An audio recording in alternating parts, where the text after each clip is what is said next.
சுமந்த், நீங்க அவருக்கு அவரே அன்பு, நீங்க இவர் அம்புங்கிறாரு. இப்ப என்ன இத முடிவா என்ன சொல்ல விரும்புறீங்க? இல்ல, என்னை பொறுத்த வரைக்கும் இப்போ கூட தாவேகா தரப்புல ஒரு வருத்தம் தெரிவித்தோ மன்னிப்பு கேட்டோ ஒரு அறிக்கை விட்டு இதை சால்வ் பண்ணிடலாம்.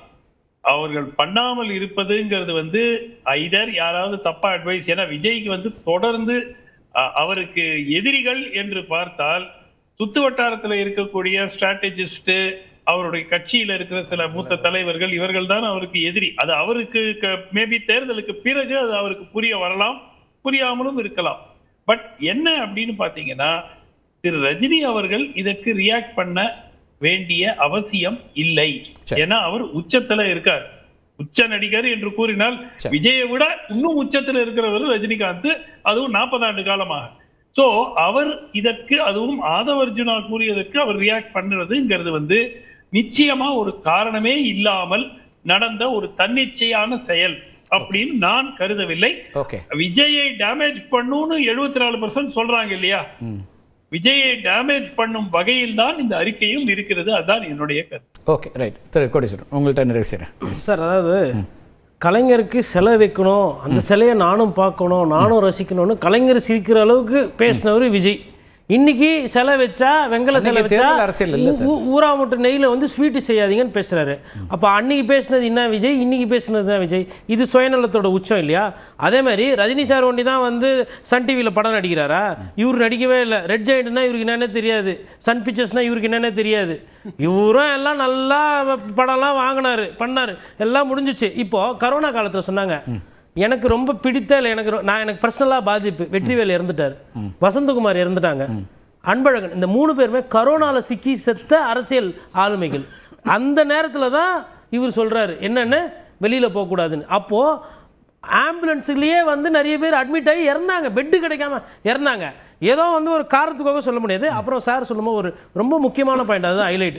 ஏப்ரல் 23 வரலாம் இது தாங்காது, அவ்வளோ நல்லா இருக்காது. நான் என்ன சொல்றேன்னா, இன்னைக்கே இது இஷ்யூ இல்ல, தாவேக்கா இன்னைக்கே போட்டியில இல்ல, 2 பேருக்கு நடுவில் தான் போட்டி. ஒன்று திமுக, ஒன்று அதிமுக. திமுக நல்லா பண்ணியிருந்ததுன்னா திமுக ஓட்டு போடுவாங்க, திமுக நல்லா போடலன்னா அதிமுக போடுவாங்க. இதுல சம்பந்தமே இல்லாம நீங்க தான் 23 பேரெல்லாம் வெயிட் பண்ண வேணாம், இப்பவே நீங்க களத்துல இல்ல. மதிவான், ஒரு விஷயம் ஸ்ரீராமும் அதான் சொன்னாரு, இவரு சொல்றாரு, உங்களுக்கு பப்ளிக் இஷ்யூ பேச நிறைய இருக்கு, ஆனா நீங்க தான் ரஜினியை அட்டென்ஷனுக்காக எடுத்தீங்கன்னு ஸ்ரீராம் ஒரு கருத்தை சொன்னாரு. அது இல்ல, அதை நான் மறுக்கிறேன். அதாவது தேர்தல் நேரம் என்பதால் நான் திரும்பவும் சொல்றேன், பேசுறதுல எல்லா கட்சி தலைவர்களும் கொஞ்சம் கேர்ஃபுல்லா இருக்கணும். இல்லைன்னா இது மாதிரி பிரச்சனைகளை திசை திருப்பி கொண்டு போய் விடுவாங்க. அதே போல ரஜினியுடைய மெசேஜை பொறுத்தவரையில் it is loaded message, politically loaded message. அவருடைய ஆதரவாளர்களுக்கு அவர் கொடுக்குறாரு, தாவேக்காவை நீங்க எதிர்த்து அதை டிஃபீட் பண்றதுக்கு நீங்க வேலையை பண்ணுங்க அப்படின்ற மெசேஜ் கொடுக்குறாரு. இது எல்லாத்தையுமே அவர் தவிர்த்து இருக்கலாம், அவருடைய பக்குவத்துக்கு, நான் ஒரு ஸ்டேச்சருக்கு இதெல்லாம் நான் எதிர்பார்க்கல. சரி, ராதவர்ஜுனா காடடா பேசியிருக்கலாம் அப்படின்றீங்க.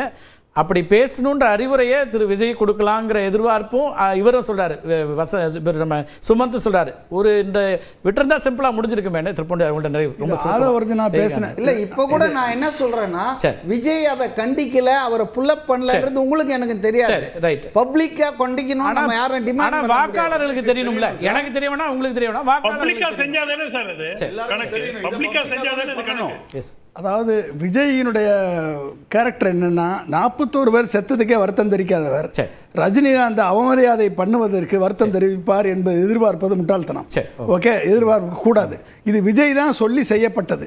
ரஜினிகாந்த் ரொம்ப ஜாஸ்தி, ரஜினிகாந்த் விஜய்னாலதான் நீங்க பேசாதீங்க சார்,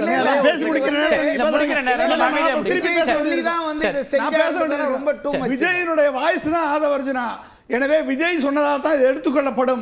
எனவே பகையை உருவாக்கியது சினிமாவில் ரஜினிகாந்த போட்டி நினைச்சு காக்கா கதை சொல்லி சிரிச்சு திரும்பி சிரிச்சு ஒரு லக்கல் பண்ணது விஜய்.